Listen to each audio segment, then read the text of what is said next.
در منصور میں علامہ جلال الدین سیوطی نے موسیٰ علیہ السلام کا ایک بڑا ہی خوبصورت واقعہ لکھا۔ فرمایا موسیٰ علیہ السلام جب پیدا ہوئے تو تبھی بڑے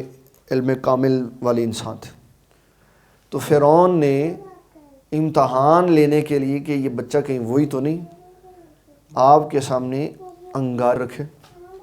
اور دوسری طرف موتی رکھ دیے، اگر یہ بچہ صحیح سمجھ بوجھ والا ہے تو موتی پکڑے گا، انگارہ نہیں پکڑ۔ تو آپ نے ایسے ہاتھ بڑھایا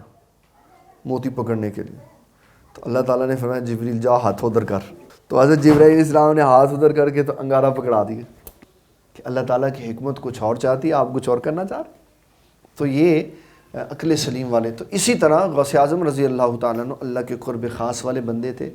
خدا نہیں ہے، خدا کے شریک بھی نہیں ہے، نبی اللہ بھی نہیں ہے،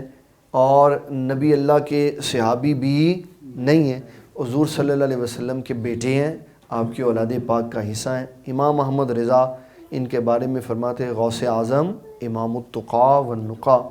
جلوہ شان قدرت پہ لاکھوں سلام، کہ اللہ تعالیٰ نے اپنی قدرتوں کا ایک جلوہ رسول اللہ کی ذات کو بنایا،